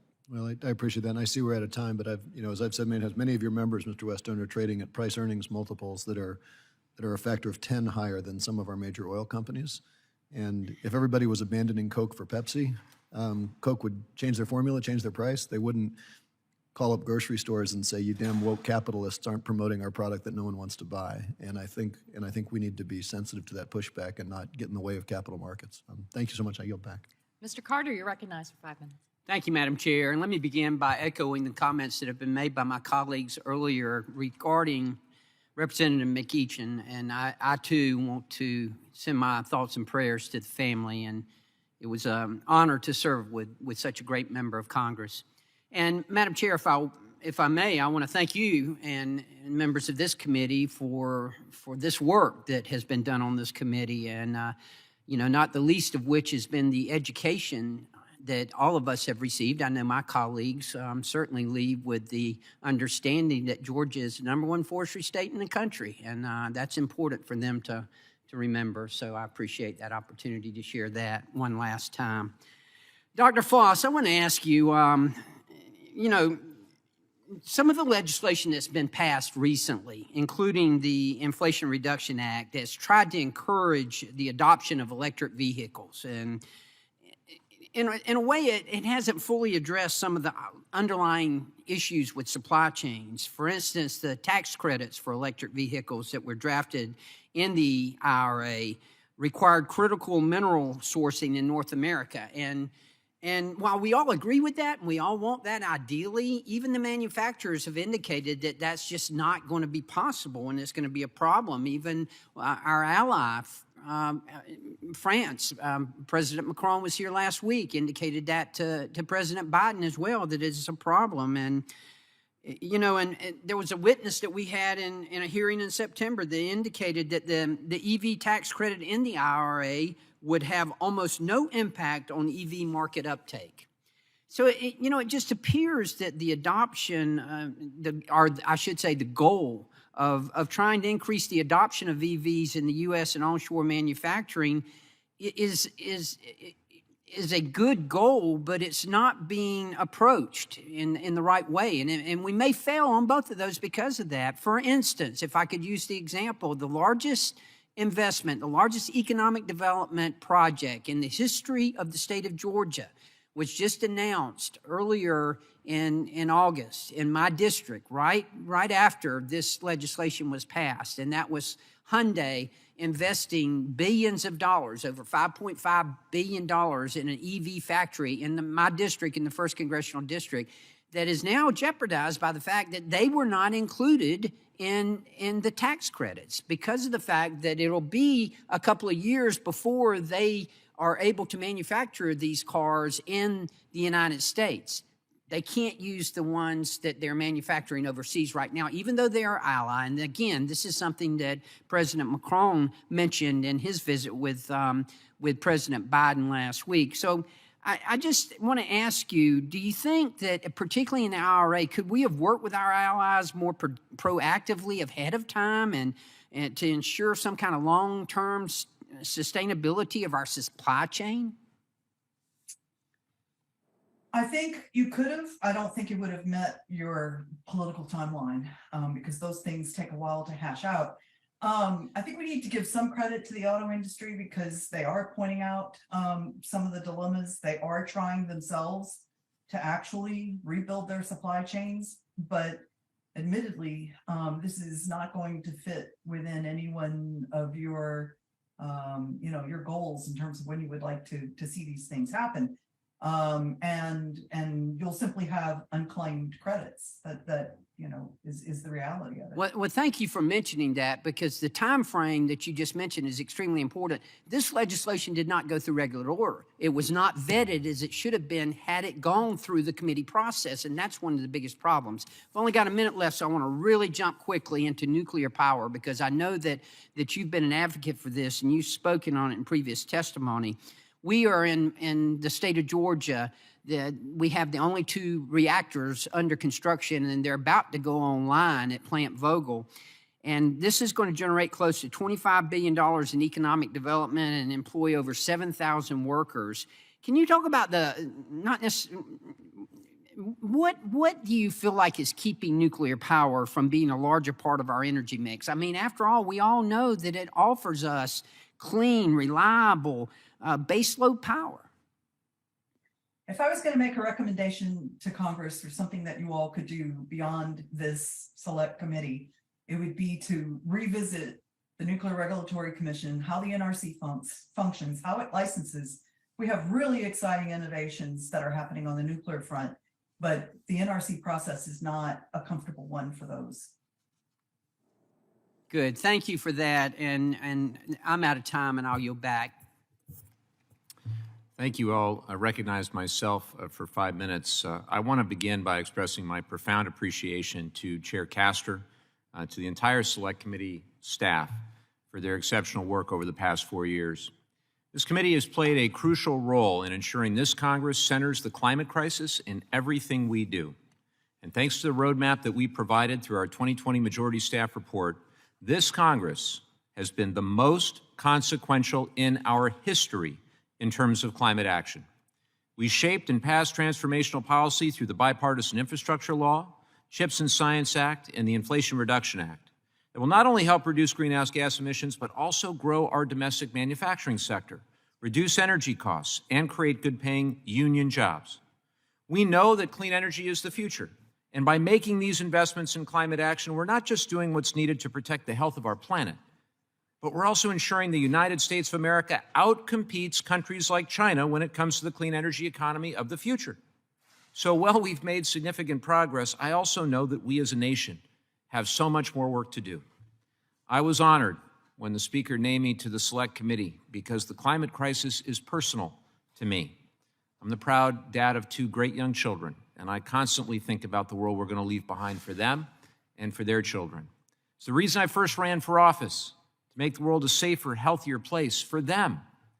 I know the health of our planet weighs on many young people, just like my kids, just as it does on their parents. In my district, we are seeing record-breaking temperatures year after year. Kids in our communities are experiencing year-round wildfires that threaten to destroy their homes. Just this year, the Laguna Niguel wildfire burned over 200 acres and destroyed at least 20 homes. These same wildfires also dictate how much time kids can spend outside due to air quality concerns, further impacting their everyday life. In my district, kids are also seeing rising sea levels and coastal bluffs that are eroding and have tragically taken lives. We're facing year-round droughts that threaten basic access to clean, drinkable water, and we're confronted with the reality that it'll be increasingly difficult to secure reliable water in the years ahead. This is the result of decades of neglect to protect our planet and a lack of recognition of the impacts of our ongoing climate crisis. When I voted to pass the historic Inflation Reduction Act earlier this year, of which many of the provisions came directly from the Select Committee's work, I knew I wasn't just voting for the biggest investment in climate action in U.S. history. I knew I was voting to create a better world for my kids and for future generations. And while I'm incredibly proud of the work we've done together and the way that this Congress has finally started investing in climate action at a scale matching the challenge that science demands, I am gravely disappointed that Republicans plan to disband this Select Committee. Well, my friends across the aisle, and I often have significant policy disagreements on the best way to protect our planet and grow our clean energy economy, I don't believe that's why they're disbanding the committee. They're choosing the politically expedient option by burying their heads in the sand rather than doing the hard work of proposing policy solutions, working with us to actually tackle the issues with the urgency required. And many, if not all, of my colleagues on the other side of the aisle represent communities that have been devastated by the impacts of the climate crisis, from record-breaking hurricanes and flooding to lethal heat waves, wildfires, and drought. The communities they serve, just like the ones I serve, desperately need this committee to continue its work. So instead of simply disbanding the committee because of the political optics, I offer my friends across the aisle an alternative. Keep the committee, continue our work, and if you don't like the term climate crisis, call it whatever you want. Literally, whatever is most applicable, whatever you decide, whatever you like. But the hearings we've held in this committee, the policy goals that we've outlined, the work that we've done, enacting over 300 of our recommendations, and the remaining recommendations we've yet to enact are all too important to ignore and put to the side for the next 2 years, or worse even, take steps back. There is no other committee in Congress that has such a comprehensive and cross-cutting purview to ensure that climate is considered in all that we do. I urge my friends on the other side of the aisle to reconsider. We must continue to center climate action and advance our clean energy economy. There's simply too much at stake for our planet and the people we're here to serve. And with that, we'll recess until Chair Castor gets back. Thank you. Committee will come back to order. There's one thing about the climate crisis, it really makes you hustle, doesn't it? Thank you all very much, and thank you to the witnesses. I'll recognize myself for 5 minutes, and I think I'll use the time also to close out as well. Well, thank you all. You all have marched with us every step of the way, and we're going to need your help and partnership moving on. Greg, thank you very much for kind of framing it in your testimony by recognizing that the Select Committee on the Climate Crisis kind of defined climate policy for the country prior to Speaker Pelosi's vision in bringing us together. There were all sorts of strands of protest, concern, whether it was in health and environmental justice, and clean energy, and from the labor movement. And what we really envisioned happening was bringing everyone together and building the coalition necessary for the most ambitious climate action in the history of the Congress. And with your help, we were able to deliver. Cleaner energy is cheaper energy. And as the world's top scientists tell us, we are running out of time to get this done. So it's with all of your encouragement and partnership that we were able to weave our climate crisis action plan together. And for Ms. Johnson, you know, very early on, we understood that there are many of our fellow Americans who are bearing a disproportionate burden of pollution, of hotter days, of higher bills, and that we have got to focus a lot of the solutions on communities that need to be lifted up. And fortunately, we have a labor movement also, and the workers had to see themselves, had to see a future that was going to be able to provide, a future where they could provide for their families. And I want to thank Speaker Pelosi for her vision, to all of the climate champions who served here, to the bipartisan work across the Congress, to my Republican colleagues, although every once in a while they made me feel like Jennifer Lawrence or Leonardo DiCaprio and Don't Look Up, because we kept saying, we have to do work now, we have to act now, we have to answer the call to action. And we were blessed with a talented professional staff. And if you are a current staffer on the Select Committee or a former staffer or an intern, would you please stand up so that we can give you a round of applause?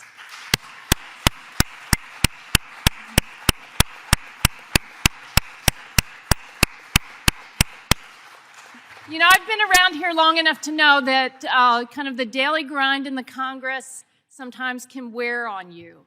And you just hope that you look back on your days in service here, your public service, and be able to say, you know what, I really made a difference. And the members listened to me, and we were able to build a coalition for action. And when you look at this historic two terms, the 116th, but especially the 117th, in partnership with the Biden-Harris administration and all of the climate advocates there, it does give you hope for the future.